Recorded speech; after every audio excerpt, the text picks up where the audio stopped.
ஓம் விக்னேஸ்வரா போற்றி, ஓம் நவக்கிரகங்களை போற்றி. உத்திராட நட்சத்திர நேர்களுக்கு வணக்கம். உத்திராடம் சூரியனுடைய நட்சத்திரம். தனுசு ராசியில் ஒரு பாதம், மகர ராசியில் 3 பாதம் வருது. இதில் நட்சத்திரத்துக்கு பொது பலன்கள் தான். அதனால் இதை தனுசு ராசி நேரெலாம் எடுத்துக்கலாம், மகர ராசி நேரெலாம் எடுத்துக்கலாம். இந்த ஆடி மாதம் எப்படி இருக்குன்னு ஒரு கிளான்ஸாக சொல்கிறேன், பொதுவாக சொல்கிறேன். உங்கள் ராசியை சேர்த்து 12 ராசி இருக்குது, 9 கிரகங்கள். இந்த 9 கிரகங்கள் ஆடி மாதத்தில் எப்படி சஞ்சாரம் பண்ணுறாங்க, உத்திராட நட்சத்திரத்துக்கு எப்படி வருது, பலன்கள் எப்படி கன்வெர்ட் ஆகுதுன்னு இந்த வீடியோ பதிவில் பார்ப்போம். ஒரு ஷார்ட் வீடியோவை தான் போடுறேன். நிறைய பதிவுகள் போடுறேன் நான், சரியா? ராசிக்கும் சரி நட்சத்திரத்துக்கும் சரி நிறைய பதிவுகள் போடுறேன், தசாபுத்தி அமைப்பும் போடுறேன். உத்திராடத்துக்கு குரு திசை பற்றி நான் கொஞ்சம் சொல்லியிருக்கிறேன். அடுத்து ராகு திசைக்கும் சனி திசைக்கும் போடுறேன். லக்கண ரீதியாக உத்திராட நட்சத்திரத்தில் பிறந்தவங்களுக்கு ராகு திசை, குரு திசை, சனி திசை ஒரு வயதில் நடக்கும், சரியா? உத்திராட நட்சத்திரத்தை பிறந்தவங்களுக்கு ராகு திசை ஒரு 36 வயசு வரைக்கும் நடக்கும். அதுக்கடுத்து குரு திசை ஒரு 16 வருடம் 52 வயசு வரைக்கும், 50 வயசுக்கு மேலே சனி திசை நடக்கும், சரியா? அதனால் கண்டிப்பாக உங்களுக்கு இந்த 3 திசையும் போடுறேன். இப்போ இந்த தசாநாதர்கள் நல்ல நிலைமையில் தான் இருக்கிறாங்க. ராகு 3ஆம் இடத்துல இருக்கிறாரு, ராசிக்கு 3ஆம் இடத்துல இருக்கிறாரு, ஒன்றும் பிரச்சனை இல்லை. ஆனால் லக்கண ரீதியாக அவர் இப்படி பலன் கொடுக்குறாருங்கிறத தனியாக தான் சொல்லணும். அதுபோக சனி திசை, சனி பகவான் 2ஆம் இடத்துல இருக்கிறாரு, வக்கர நிலையில் இருக்கிறனால 15ஆம் தேதி வரைக்கும் பிரச்சனை இல்லை. நவம்பர் 15 வரைக்கும் சனி திசை நடக்கிறவங்களுக்கு நல்லாயிருக்கும். குரு திசை ராசிக்கு 5ஆம் இடத்துல இருக்கிறாரு, பிரச்சனை இல்லை, நல்ல அமைப்பு தான். குருமங்கள யோகத்தில் இருக்கிறாரு, செவ்வாய் கூட சேர்ந்து தான் இருக்கிறாரு. செவ்வாய் ஒரு மத்திய நல்ல பலன் கொடுக்குற கிரகம் தான் உத்திராட நட்சத்திரத்துக்கு. ஏன்னா சூரியனுக்கு மித்திரர் தான். அதனால் குரு திசையும் இப்போதைக்கு நல்லா தான் இருக்குது. இப்போ 10% பார்த்தோம்னா இந்த 3 தசை நடக்கிறவங்களுக்கும் நல்லா தான் இருக்குது. இப்போ ஒன்றும் பிரச்சனை இல்லை. புத்திகள் கொஞ்சம் மாறுபட்டுச்சுன்னா கொஞ்சம் வித்தியாசம் இருக்கும், அதை இல்லைன்னு சொல்ல முடியாது. சரி, அதுக்கு நான் தனியாக பலன் போடுறேன். நான் தனியாக ஒரு வீடியோ போடுறேன், உத்திராடத்துக்குன்னே போடுறேன். உத்திராட நட்சத்திரத்துக்குன்னே ராகு திசை எப்படி இருக்கும், குரு திசை எப்படி இருக்கும், சனி திசை எப்படி இருக்கும், லக்கண ரீதியாக அந்த தசை, அப்புறம் தசா புத்தி பலன்கள் 9 புத்திகளும் அதுக்கு உண்ட பரிகார வழிபாடுகளை சொல்கிறேன். அது சொன்னோம்னா ஓரளவு உங்களுக்கு 10% எந்த சாமியை கும்பிடலாம் அதை நீங்கள் தெரிஞ்சுக்கலாம். ஏன்னா அந்த புத்திக்கு ஏற்ற மாதிரி தான் சாமியை கும்பிடணும். தசைன்னு ஒன்று இருந்துச்சுன்னா அந்த தசாநாதனா கடைசி வரைக்கும் கும்பிடணும், தசை முடிகிற வரைக்கும். புத்திநாதனா அந்த புத்தி முடிகிற வரைக்கும் கும்பிட்டோம்னா நமக்கு அப்போ 10% நடக்கிற சிக்கல்லாம் தீர்ந்து போயிடும், சரியா? அதுதான் முக்கியம். அதுபோக இந்த கோச்சார பலன்கள் கொஞ்சம் கை கொடுக்கும், ரைட் நேயர்களே. ஏன்னா என்றைக்குமே ஜோதிடத்தில் சூட்சுமத்தை சொல்லிடணும், உள்ளதை சொல்லிடணும், சரியா? உள்ளது இதுதான், தசா புத்திக்கு ஏற்ற மாதிரி தான் % போயிட்டுருக்கோம். இந்த கோச்சார பலன்கள் அதில் அதனுடைய தாக்கத்தை கொஞ்சம் கூட்டும், இல்லைன்னா குறைக்கும். தாக்கம் சாதகமாக இருக்கும்போது நல்ல பலன்கள் கிடைக்கும், தாக்கம் பாதகமாக இருக்கும்போது கெட்ட பலன் நடக்கும். இவ்வளோ தான், வேறு ஒன்றும் இல்லை. சரி சார், இப்போ உத்திராட நட்சத்திரத்துக்கு எப்படி சார் இருக்குது அப்படின்னா, ஆடி மாதம் அம்மனுக்கு உண்டிய மாதம்தான். ஆடி சூரியன் தாட்சாயணத்தை நோக்கி போகிறாரு, கடகத்திலிருந்து தனுசு நோக்கி வர காலம். உங்கள் நட்சத்திரநாதன் அவர் நீச வீட்டை நோக்கி போகிறாரு, எங்கே துலாமை நோக்கி போகிறாரு. இருந்தாலும் அடுத்து ஆட்சி வீட்டுக்கு போயிட்டு தான் போவார், ஒன்றும் பிரச்சனை இல்லை. சூரியன் ஸ்தான பலம் மட்டும் தான் இருக்கிறார் கடகத்தில்.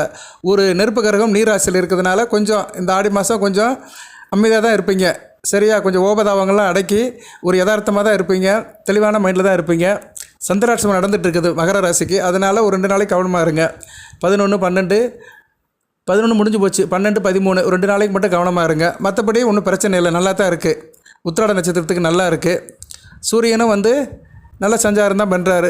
ராசிக்கு 2ஆம் இடத்தை சம்மந்தப்படுவார். 2 கூடவனும் அக்கறை நிலையில் இருக்கிறதுனால ஓரளவு குடும்பம், தொழில், உத்தியோகம் எல்லாமே நல்லபடியாக தான் பார்க்கப்படுகிறது. சுக்கிரன் கூட சேர்ந்து தான் போகிறாரு. சூரியன் சுபத்துவமாக தான் இருக்கிறார் நட்சத்திரநாதன். நல்லாயிருக்கும். உத்திராட நட்சத்திரத்துக்கு ஆடி மாதம் நல்லாயிருக்கும். நான் இந்த வீடியோ பதிவில் பலன்களை சொல்லிட்டு, இந்த ஆடி பௌர்ணமி வருது, வர்ற 21ஆம் தேதி ஆடி பௌர்ணமி. அதுக்கு சில வழிபாடை சொல்கிறேன், அதை கண்டிப்பாக செய்யுங்க. செஞ்சீங்கன்னா உங்களுக்கு தோஷ நிவர்த்தி ஆகும்.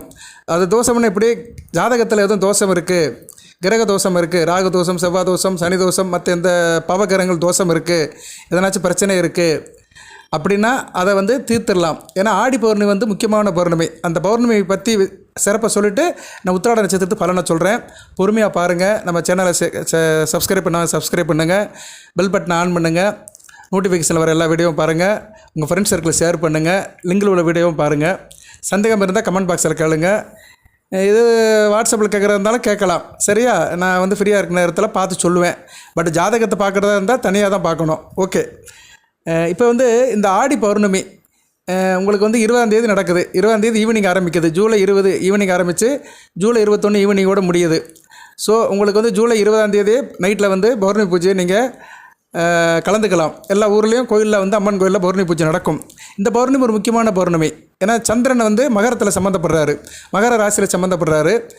சந்திரன் 7 கூடையவன் ராசியில் சம்மந்தப்படுறதுனால இந்த காலகட்டம் நல்லா இருக்கும். கணவன் மனை உறவு, தாம்பத்தியம், கூட்டுத்தொழில், பங்குச்சந்தை, ஷேர் மார்க்கெட்டு எல்லாமே நல்லபடியாக பார்க்கப்படுகிறது.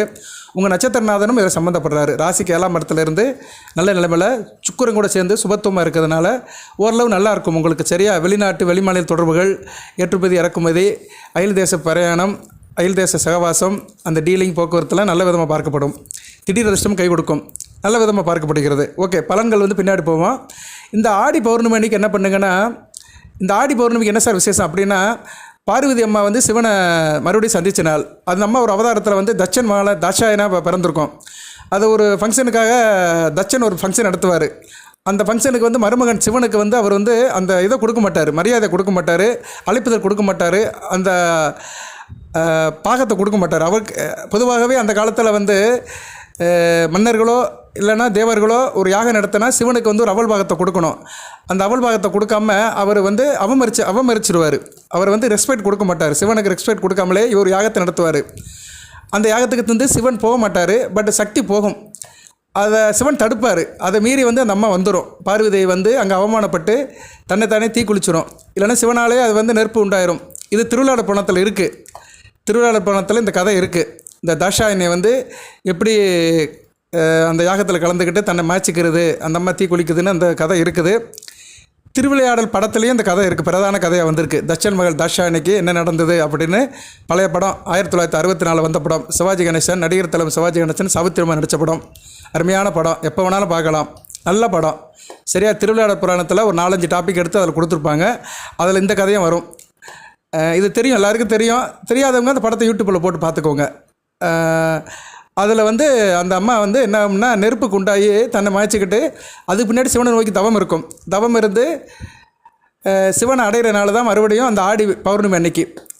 அதனால் வந்து என்ன பண்ணலாம்னா சிவசக்தி பூஜை பண்ணணும். நீங்கள் காலையில் எழுந்திரிச்சிருங்க. ஞாயிற்றுக்கிழமை ஆடி 21 ஞாயிற்றுக்கிழமை வருது. சாரி, ஆடி 21 இல்லை, ஜூலை 21. ஜூலை 21 தமிழுக்கு எப்படி வருது அதையும் சொல்லிடுவோம்.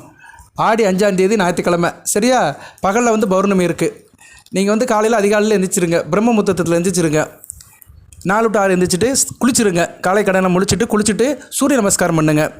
சூரிய நமஸ்காரம் எப்படி பண்ணணும்னா, சூரியனை கும்பிட்டுட்டு ஒரு தாம்பர பாத்திரம், இல்லைன்னா செப்பு பாத்திரம், இல்லைன்னா வெங்கல பாத்திரம், பித்தளை பாத்திரம், இதில் வந்து தண்ணியை வச்சுக்கிட்டு சூரியனுக்கு வந்து அப்படியே ஒரு 3 தடவை கொடுக்கணும். சரியா, அந்த தண்ணியை எடுத்து அவருக்கு அப்படியே வந்து அபிஷேகம் பண்ணுற மாதிரி அவருக்கு முன்னாடி வந்து நீராடிட்டு அவருக்கு அந்த தண்ணீரை அழிச்சிட்டு மந்திரத்தை சொல்லுங்கள். ஓம் சூரிய பவனே நமக அப்படின்னு அந்த மந்திரத்தை சொல்லுங்கள். ஒரு 18 தடவை இல்லைன்னா 21 தடவை சொல்லுங்கள்.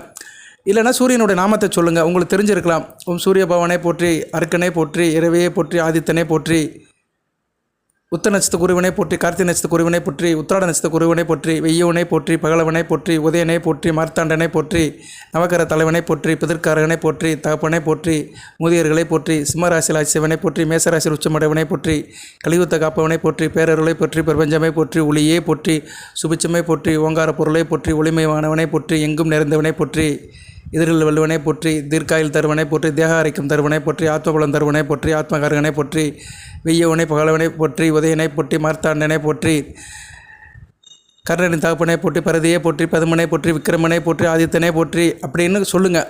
நான் எனக்கு தெரிஞ்ச சொல்லியிருக்கிறேன், நீங்களும் இதை சொல்லலாம். சரியா, இதில் வந்து ஒரு 10 வார்த்தை 10 நாமத்தை கூட எடுத்து கூட நீங்கள் சொல்லலாம். இல்லைனா உங்களுக்கு தெரிஞ்ச நாமத்தை சொல்லலாம். இல்லைனா சூரிய நாமத்தை நீங்கள் வந்து எழுதி கூட அதை நீங்கள் வந்து மனதில் ஏற்றிக்கிட்டு கூட சொல்லலாம். பொதுவாக உத்திராட நட்சத்திரத்தை பிறந்தவங்க வந்து டெய்லி சூரிய நமஸ்காரம் பண்ணுறது ரொம்ப நல்லது. வாழ்நாளுக்கு வந்து பெரிய வரப்பிரசாதம், அருமருந்து. உங்களுக்கு ஆத்ம பலம் கூடும், நோய் நொடியே வராது. நோய் நொடி வராதுன்னு இருக்கல, அந்த தாக்கம் வந்து பெருசாக பாதிக்காது. வரும், நோய் நொடியெல்லாம் வராமல் இருக்காது. சரி, அதுக்கெல்லாம் பொய்யெல்லாம் சொல்ல முடியாது. அது நோய் இல்லாத மனிதன் யாருமே கிடையாது. நோயற்ற வாழ்வை குறையற்ற செல்வம். ஒருத்தருக்கு வந்து பணம் ஆசை இருக்கிறா, அது ஒரு நோய் தான், பண நோயின்னு அர்த்தம். சரியா, அதனால் நோயற்ற மனிதன், நோய் இல்லாத மனிதன் யாருமே கிடையாது. கவலைன்னு ஒரு மனிதனுக்கு வச்சுட்டு அந்த கவலையே ஒரு நோய் தான். ஓகே, நம்ம அதுக்குள்ளே போக வேண்டாம். உத்திராட நட்சத்திரத்தை பிறந்தவங்க தினமும் சூரிய நமஸ்காரம் பண்ணுறது ரொம்ப நல்லது. இந்த நாமத்தை சொல்லணும். அவருடைய நாமத்தை சொல்கிறது கூடுதல் சிறப்பு. உங்களுக்கு ஒரு கவசம் மாதிரி உத்திராட நட்சத்திரத்தில் பிறந்தவங்களுக்கு. ஓகே நேயர்களே, இந்த நாமத்தை சொல்லிவிட்டு சூரிய பகவானை வணங்கிட்டு வீட்டுக்கு வாங்க. வீட்டில் வந்து சிவசக்தி படம் இருக்கும். பார்வதி பரமேஸ்வரன், விநாயகர், முருகன். அதை வந்து சோமகந்தர்னு சொல்லலாம். விநாயகரும் சேர்ந்துருப்பார், இல்லை முருகப்பெருமானும் சேர்ந்துருப்பார். இல்லைன்னா தனியாக இருந்தாலும் பரவாயில்ல, வீட்டில் ஃபோட்டோ இருந்தாலும் பரவாயில்ல. சில வீட்டில் லிங்கம் இருக்கும், லிங்கத்துக்கு கூட அபிஷேகம் பண்ணலாம். ஆனால் ஃபோட்டோவை பண்ணுங்கள், அதான் நல்லது. ஏன்னா அதில் சிவசக்தி சேர்ந்துருப்பாங்க. ஃபோட்டோவை வந்து சுத்தம் பண்ணி தொடச்சி ஒரு சிவப்பு துணி மேலே அது மேலே வச்சு ஒரு சிவப்பு துணி அது மேலே அந்த ஃபோட்டோவை வச்சு அதுக்கு வந்து பூச்சூடி வெள்ளை கலர் பூச்சூடுங்க, முல்லைப்பூ பிச்சிப்பூ இந்த பூச்சூடி அந்த ஃபோட்டோவுக்கு வந்து நெய்வேத்தியம் பண்ணுங்க, சாமி கும்பிடுங்க. நெய்வேத்தியத்துக்கு வந்து பழங்கள் வைங்க, வாழைப்பழம், ஆரஞ்சு பழம், ஆப்பிள் பழம், திராட்சை பழம் இந்த பழங்கள்லாம் வச்சுட்டு சாமியை கும்பிடுங்க. விரதம் இருக்கணும், ஆணாக இருந்தாலும் சரி பெண்ணாக இருந்தாலும் சரி விரதம் இருக்கணும். வயது முக்கியம் இல்லை, யார் வேணாலும் செய்யலாம். ஆனால் நோய்வாய்ப்பட்டவங்க, ட்ரீட்மெண்ட்டில் இருக்கிறவங்க, மருந்து மாத்திரை எடுக்கிறவங்க எடுக்க வேண்டிய அவசியம் இல்லை. நீங்கள் வந்து எப்பயும் போல் இருக்கலாம். மற்றவங்க நல்ல நார்மலாக கண்டிஷனில் இருக்கிறவங்க விரதம் இருங்க. காலை சாப்பாடு மதிய சாப்பாடு தவிர்த்துருங்க. பழங்கள், ஜூஸ், தயிர், மோர் எல்லாம் சாப்பிடலாம். திரவாகாரம் சாப்பிடலாம். சாயந்தரம் 5 மணிக்கு இல்லைனா 4 மணிக்கு விரதத்தை முடிங்க. 4 to 5 பக்கத்தில் இருக்கிற சிவனாலயத்துக்கு போங்க. சிவனாலயம் இல்லை சார்னா அம்மன் கோயிலுக்கு போங்க.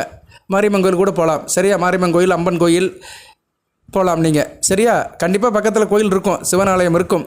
போகிறது ரொம்ப சிறந்தது. போயிட்டு சிவபெருமானை கும்பிட்டு அம்பாளை கும்பிட்டுட்டு சிவபெருமானை கும்பிட்டு வந்துடுங்க. ஒரு விளக்க போட்டு வந்துடுங்க. வீட்டில் வந்து டிஃபன் எடுங்க. ஈவினிங் டயத்தில் லைட்டாக ஒரு டிஃபன் எடுத்துகிட்டு நீங்கள் ரொட்டீனாக செய்கிறதெல்லாம் செய்யுங்க. சார் என்னால் இதெல்லாம் முடியல சார், கோயிலுக்கெல்லாம் போக முடியல சார் அப்படின்னு சொல்கிறவங்க ஈவினிங் 5 மணிக்கு வீட்லேயே மறுபடியும் ஒரு பூஜை பண்ணுங்கள். மறுபடியும் பத்தி சூடம் காட்டிட்டு அந்த விரதத்தை முடிச்சிருங்க. பழங்களை சாப்பிடுங்க, டிஃபனை சாப்பிடுங்க, உங்களுக்கு என்ன தோணுமோ அதை சாப்பிடுங்க. இந்த விரதம் இருந்தீங்கன்னா நல்லது. சரியா? இது ஒரு முக்கியமான விரதம். இது பேர் கோகிலா விரதம் அப்படிம்பாங்க.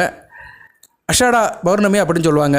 ஆடி மாதம் வர்றது ரொம்ப சிறப்பாக பார்க்கப்படுகிறது. ஆடி மாதம் ரொம்ப முக்கியமான மாதம், அம்மனுக்கு உகந்த மாதம்.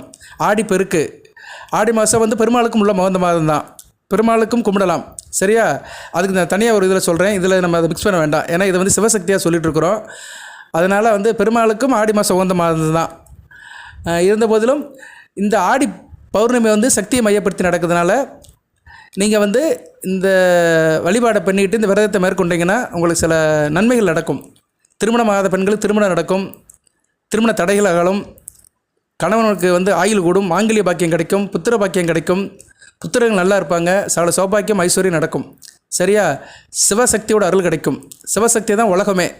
ஆணுக்கு பாதி, ஆணில் சரிபாதி பெண் இறைவனே கொடுத்துருக்கிறாரு. என்னுடைய உடம்பில் சரிபாதி உனக்கு தருகிறேன், இனி நீ இன்றி நான் இல்லை, நான் இன்றி நீ இல்லைன்னு அந்த பராசக்தி கிட்டேயே அந்த பரமசிவன் சொல்லியிருக்கிறாரு. அந்த அர்த்தனார் ஈஸ்வரர், அந்த ஆதி சக்தி ஆதிசிவன் கூட சேர்ந்த நாள் தான் இந்த ஆடி பௌர்ணமி. அதனால் நீங்கள் வந்து இந்த விரதத்தை மேற்கொண்டு கோயிலுக்கு போயிட்டு ஒரு நல்வாழ்க்கைக்கு திரும்புங்க. நல்லபடியாக இருக்கும். இது செய்கிறதுனால கிரக தோஷங்கள் அடிபட்டு போயிடும். சரியா? என்னென்னாலும் இருக்கலாம். உங்கள் ஜனன ஜாதகத்தில் 1008 தோஷம் இருக்கும். ஏதோ ஒரு பிரச்சனை இருக்குன்னு வச்சுக்கோங்களேன், அது ஜாதகத்தை பார்த்தா தான் தெரியும். எந்த பிரச்சனை இருந்தாலும் அதுக்கு ஒரு ரெமெடி கிடைக்கும். இதனால தான் நல்ல நாளுக்களில் வந்து கோயிலுக்கு போகணுங்கிறது. முக்கியமான நாள் கோயிலில் போய் கோயிலோட பூஜையில் கலந்துக்கணும். அந்த அபிஷேகம் ஆராதனையில் கலந்துக்கிட்டோம்னா நமக்கு வந்து ஜாதகத்தில் உள்ள கிரக தோஷமெல்லாம் அடிபட்டு போயிடும், காலியாக போயிடும். அதோடைய தாக்கம் இருக்காது. ஓகே நேயர்களே, இப்போ உத்திராட நட்சத்திரத்துக்கு பலன்கள் எப்படி சார் இருக்குது ஆடி மாதம் அப்படின்னு ஒரு கிளான்ஸ் பார்த்துருவோம். அடுத்தடுத்து வீடியோ போடுவேன் நான். சரியா? இது ஒரு பொது பலனாக தான் சொல்கிறேன். இருந்தாலும் உத்திராட நட்சத்திரத்துக்கு வந்து இந்த மாதம் வந்து நல்ல பலன்கள் தான் கிடைக்கும். சரியா? தொட்ட காரியம் தொடங்கும், முயற்சி வெற்றி பெறும். எதையும் ஆராய்ஞ்சு முடிவு எடுக்கிறது நல்லது. 1க்கு 4 தடவை ஆராய்ச்சி பண்ணுங்க. எடுத்தேன் கவிழ்த்தேன்னு இருக்காதீங்க. வேகத்தை குறைச்சிக்கோங்க, விவேகத்தோடு இருங்க. சரியா? எடுத்து வைக்கிற ஒவ்வொரு அடியும் கவனத்தோடு இருக்கணும். சரியா? ஒவ்வொரு செயலையும் கவனமாக செய்யுங்க. பண வரவு அதிகமாக இருக்கும். பண வரவுக்கு எந்த பிரச்சனையும் இல்லை. அதேமாதிரி பெரியவர்கள், வீட்டில் இருக்கிற அம்மா அப்பா மற்ற பெரியவர்கள்கிட்ட பகமை பாராட்டாதீங்க. அவங்க எதனாச்சும் தப்பு பண்ணாங்கன்னா கண்டுக்காதீங்க, அனுசரித்து போங்க. சரியா? கோஆப்ரேட்டிவாக இருங்க. மற்றவங்ககிட்ட அனுசரித்து ஒரு இன்வால்மெண்ட்டோடு இருந்தீங்கன்னா உங்களுக்கு எந்த பிரச்சனையும் இருக்காது. தொழில் வியாபாரத்தில் நல்ல ஒரு முன்னேற்றம் இருக்கும். பழைய பாக்கிகள் உங்களுக்கு நல்லபடியாக வசூலாகும். சரியா? அதில் எந்த தடையும் இருக்காது. எந்த ஒரு வேலையும் கொஞ்சம் ரிஸ்க் எடுத்து தான் செய்யணும். சரியா? ஈஸியாக எந்த காரியம் முடியாது. அதனால் தொழில் வியாபார உத்தியோகத்தில் இருக்கிறவங்க கொஞ்சம் கவனமாக இருங்க. கவனமாக இருந்தீங்கன்னா எந்த பிசகும் வராது. சரியா? பிசுறடிக்காமல் இருக்கலாம். புதிய வேலைக்கு முயற்சி பண்ணுறவங்களுக்கு வேலை கிடைக்கும். அதனால் முயற்சி பண்ணுங்கள், அது நல்ல விதமாக முடிக்கப்படும். அதே மாதிரி கொடுத்த வேலையில் கொடுத்த நேரத்தில் முடிங்க. அரசாங்க தொடர்பு நல்லபடியாக இருக்கும். அரசியல்வாதிகளுக்கு நல்ல ஒரு காலகட்டமாக பார்க்கப்படுகிறது. அரசு துறையில் கான்ட்ராக்ட் கமிஷன் எடுத்து செஞ்சவர்களுக்கெல்லாம் இந்த காலகட்டம், இந்த ஆடி மாதம் அற்புதமான மாதமாக பார்க்கப்படுகிறது. குடும்பத்தில் ஒரு சுகமான சூழ்நிலை இருக்கும். கணவன் மனைவி கிட்ட இருந்த பிரச்சனை குறையும், இணக்கம் இருக்கும். 2 பேரும் நல்லபடியாக இருப்பீங்க. தாம்பத்தியம் இனிக்கும், சுவைக்கும், தித்திக்கும். குடும்ப உறுப்பினர்களுக்காக நேரத்தை வணக்கிடுவீங்க. எதிர்காலத்தை பற்றி சிந்திப்பீங்க, அதுக்கு ஒரு அக்கறை காட்டுவீங்க. அதுபோக வீட்டுக்கு விருந்தினர் வரையும் இருக்கும். சொந்த பந்தமெல்லாம் வந்துட்டு போகிறதுக்கு இந்த ஆடி மாதத்தில் வாய்ப்பு இருக்குது. அரசியல்வாதிகளுக்கு பொறுப்புகள் இருக்கும். உற்சாகமாக இருப்பீங்க. சரியா? நல்ல விதமாக பார்க்கப்படுகிறது. உங்கள் கட்சி தலைமையில் உங்களுக்கு நல்ல ஒரு பேர் கிடைக்கும். நல்ல விதமாகவே இருக்குது அரசியல்வாதிகளுக்கு. அதுபோக பொதுவாக நீங்கள் வந்து விருந்து உபச்சாரத்தில் கலந்துக்கிருவீங்க. கடன் பிரச்சனைலாம் கட்டுக்குள்ளே இருக்கும். வீண் அலைச்சல் வீண் பயமெல்லாம் இருக்காது. மற்றவங்க யாரும் உங்களுக்கு எதுவும் இடையூறு செய்ய முடியாது. சரியா? உங்களுக்கு இடையூறு செஞ்சவங்களாம் இருக்கிற இடம் தெரியாமல் காணாமல் போயிடுவாங்க. அதனால் கொஞ்சம் நிம்மதியாக இருப்பீங்க. நிம்மதியாக ஒரு பெருமிச்சை விடுறதுக்கு இந்த ஆடி மாதம் ஒரு சாத்துவமாக இருக்கும். அரசியல்வாதிகளுக்கு நல்ல ஒரு சாதகமான காலமாக பார்க்கப்படுகிறது. சரி, அடுத்து கலைத்துறையினருக்கு திரைப்படம், சின்னத்திரை, சிவி சீரியலு, இசை, நாடகம், மற்ற கலை இசையில் இருக்கிறவங்க, கலை சம்மந்தப்பட்டவங்க இருக்கிறவங்களுக்கு அவங்களுக்கு வந்து நல்லா தான் இருக்கும். சரியா? எந்த ஒரு காலத்தையும் நல்லபடியாக முடிச்சு கொடுத்துருவீங்க. வீண் செலவு இருக்கும். ஏன்னா சுக்கிரன் வந்து 7ஆம் இடத்துல 30ஆம் தேதி வரைக்கும் இருக்கிறாரு. சூரியன் கூட சேர்ந்து கொஞ்சம் அஸ்தமனம் அடைகிறதுனால பெண்கள் விஷயத்தில் கொஞ்சம் செலவுகள் இருக்கும். வீட்டை விட்டு வெளியே தங்கலாம். வேலை விஷயமாகவோ தொழில் ரீதியாகவோ வீட்டை விட்டு வெளியே போய் தங்குற மாதிரி இருக்கும். கொஞ்சம் பிளானிங்காக திட்டமிடணும். சரியா? நீங்கள் வந்து எந்த ஒரு காரியத்தையுமே வந்து கொஞ்சம் கவனமாக பார்க்கணும். இல்லைன்னா அதில் பின்னடைவு வர்றதுக்கு வாய்ப்பு இருக்குது. பணப்பிரச்சனை எதுவும் இருக்காது, நல்லபடியாக இருக்கும். சில பேருக்கு வாகன யோகம் இருக்கும். வண்டி வாகனம் மாற்றுறதுக்கு நல்ல ஒரு உகந்த காலமாக பார்க்கப்படுகிறது. கோயில் உலகத்துக்கு போயிட்டு வர்றதுக்கு நல்ல ஒரு வாய்ப்பு இருக்கும். எங்கேனாச்சும் ஆன்மீக சுற்றுலா போயிட்டு வருவீங்க. அதுவும் பெண்கள், குடும்ப பெண்கள் எந்த ஒரு விஷயத்தையுமே முடிவெடுக்கும்போது கணவன்மார்கிட்ட கேட்டுக்கோங்க. வீட்டில் பெரியவங்ககிட்ட கேட்டுக்கோங்க. 1க்கு 4 முறை யோசனை பண்ணிக்கோங்க. மற்றவங்க விஷயத்தை தலையிடாதீங்க. மற்றவங்களுடைய கோபதாபங்களை பெருசுப்படுத்தாதீங்க. தான் உண்டு தான் வேலை உண்டுன்னு இருங்க. உத்திராட நட்சத்திர பெண்கள் அதாவது என்ன சொல்லுவாங்க, மற்ற விஷயத்தில் பகைமை பாராட்டாமல் இருக்கணும், அவ்வளோதான். மாணவ செல்வங்கள் நல்லா படிங்க. படிப்பதில் நல்ல ஒரு கான்சன்ட்ரேஷனோடு படிங்க. படிக்கிறதுல வந்து அசால்த்தனம் இருக்கக்கூடாது. விளையாட்டு புத்தியில் படிக்கக்கூடாது. விவரமாக படிக்கணும். படித்தீங்கன்னா நல்ல மார்க் ஸ்கோர் பண்ணலாம். இந்த ஆடி மாதம் கொஞ்சம் அசால்ட்டாக இருக்காதீங்க. ஆடி மாதம் கொஞ்சம் அசத்தும். ஆடி மாதம் காற்று அடித்து ஆள் அசத்துற மாதிரி மாணவர்களுக்கு ஒரு ஆசிலேஷன் இருக்கும். அதனால் ஸ்டெடியாக இருங்க. ஸ்டெடி மைண்டில் படிங்க, சிறப்பாக இருக்கும். புதிய முயற்சிகள் எதனாச்சும் தாமதம் ஆகலாம். அதனால் கொஞ்சம் கவனமாக இருங்க. மற்றபடி நல்லா தான் இருக்குது உங்களுக்கு. சரியா? சூரிய நமஸ்காரம் டெய்லி பண்ணுங்கள் ஆடி மாதம் முழுக்க. ஏன்னா சூரியன் வந்து 7ஆம் இடத்துல உட்காந்துருக்கிறாரு. அவர் கடகத்தில் இருந்தாலுமே புனர்பூசம், பூசம், ஆயில்யம் நட்சத்திரத்தில் கிராஸ் பண்ணுவார். இதில் வந்து புனர்பூசம் வந்து ஒரு பாதம் தான், குரு நட்சத்திரம். அடுத்து பூசம் சனி பகவான் நட்சத்திரம், பிரச்சனை இல்லை. அடுத்து ஆயில்யம் புதன் நட்சத்திரம், ரெண்டுமே வந்து பிரச்சனை இல்லை. இருந்தாலும் சனி சாரத்தில் புதன் போகிறது, சூரியன் போகிறது கொஞ்சம் டிஸ்டர்பன்ஸாக இருக்கும் பூச நட்சத்திரத்தில். ஆனால் நட்சத்திரநாதன் வந்து சனி பகவான் ராசிநாதன் தான், ஒன்றும் பிரச்சனை இல்லை. அவர் வந்து வக்கரத்தில் தான் இருக்கிறாரு. இருந்த போதிலும் தாப்பன் வழியில் சில பிரச்சனைகள் இருக்கும். தாப்பனுக்கு உங்களுக்கும் கான்ட்ரவர்ஷன் வரும் இந்த ஆடி மாதத்தில். அதனால் தாப்பங்கிட்ட அனுசரித்து போங்க. தாப்பன் வழி உறவுகிட்ட கவனிச்சு போங்க. பங்காளிகள், சித்தப்பா மக்கா, பெரியப்பா மக்கா, இவங்க உறவில் கொஞ்சம் கவனமாக இருக்கணும். எதனாச்சும் பிரச்சனை வர்றதுக்கு வாய்ப்பு இருக்குது. இட பிரச்சனை, மனப்பிரச்சனை, நில பிரச்சனைலாம் கொஞ்சம் தலை தூக்கும். அதனால் உத்திராட நட்சத்திரக்காரங்க அதில் கொஞ்சம் கவனமாக இருக்கணும். மற்றபடி வேறு ஒன்றும் இல்லைங்க. ஆடி மாதம் வெள்ளிக்கிழமை ரொம்ப முக்கியம். அம்மன் வழிபாடு ரொம்ப முக்கியம். அதனால் ஒரு வெள்ளிக்கிழமை மாரியம்மன் கோயிலுக்கு போயிருங்க. சரியா? ஆடி 3ஆம் தேதியே வெள்ளிக்கிழமை தான் வருது. 20ஆம் தேதியே வந்து 19ஆம் தேதியே வெள்ளிக்கிழமை தான். சரியா? அதனால் வெள்ளிக்கு போனாலும் சரி, அடுத்து வருகின்ற வெள்ளிக்கு போனாலும் சரி, ஒரு வெள்ளி அம்மன் கோயிலுக்கு போயிருங்க. ஏன்னா ஆடி மாதம் அம்மனுக்கு ரொம்ப சிறப்பு. அம்மன் வழிபாட்டையும் பெறுங்க. அம்மன் வழிபாட்டை பெறுறது ரொம்ப நல்லது. சரியா? மாரியம்மன் கோயிலுக்கு போங்க, அம்மனோட அருளை பெறுங்க. அதுபோக இந்த பௌர்ணமி, இந்த ஆடி பௌர்ணமி கோகுலா விரதத்தை மேற்கொண்டீங்கன்னா நல்லபடியாக இருக்கும். ஓகே நேயர்களே, எனக்கு தெரிஞ்சதை உங்களுக்கு சொல்லியிருக்கிறேன், ஞாபகப்படுத்தியிருக்கிறேன். சரியா? சில நல்ல விஷயங்கள் நல்ல நாட்களில் சில நல்ல காரியங்களை பண்ணோம்னா நம்ம வாழ்க்கை நல்லபடியாக இருக்கும். ஒரு நாள் தான், அது ஞாயிற்றுக்கிழமை தான் வருது. ஆடி பௌர்ணமி 21ஆம் தேதி அன்றைக்கி வந்து சிறுசா வீட்டில் ஒரு சின்ன விரதத்தை இருந்துட்டு கோயிலுக்கு போயிட்டு வந்தீங்கன்னா நல்லபடியாக இருக்கும். வாழ்க்கை நல்லாயிருக்கும். சரியா? ஜோதிடம் கேட்குறதுல சூட்சுமத்தை புரிஞ்சுக்கணும். எல்லா நாளும் கேட்குறதெல்லாம் ஒரு பக்கம் இருந்தாலுமே சில முக்கியமான அன்றைக்கி நம்ம கோயில் குளத்துக்கு போயிட்டு வந்துட்டோம்னா நமக்கு வாழ்க்கை நல்லபடியாக போகும், பிரச்சனை இல்லாமல் போகும். அதை தெரிஞ்சுக்கோங்க தயவுசெய்து. அதை வந்து ஒரு ரிமைண்டராக கூட எடுத்துக்கோங்க. நீங்கள் இந்த வீடியோ வந்து உத்திராட நட்சத்திரக்காரங்களுக்கு ஒரு ரிமைண்டராக கூட எடுத்துக்கோங்க. நல்லது நடக்கும். வாழ்த்துக்கள். எல்லாமல்ல இறைவன் உத்திராட நட்சத்திர நேயர்களுக்கு சில சௌபாக்கியத்தையும் சில ஐஸ்வர்யத்தையும் சில நன்மையிலும் கொடுப்பார். இந்த ஆடி பௌர்ணமி உங்களுக்கு ஒரு ஒளியை கொடுக்கட்டும். உங்கள் வாழ்க்கையில் ஒரு ஒளி வெள்ளத்தை வீசட்டும். இல்லாமல் நலங்களை கொடுக்கட்டும். அனைத்து வளங்களின் நலங்களை பெற்று தேக ஆரோக்கியத்துடன் தீர்க்காலுடன் நீடோடி வாழ்க, நிறைந்த வளம் பெறுக. நன்றி நேயர்களே.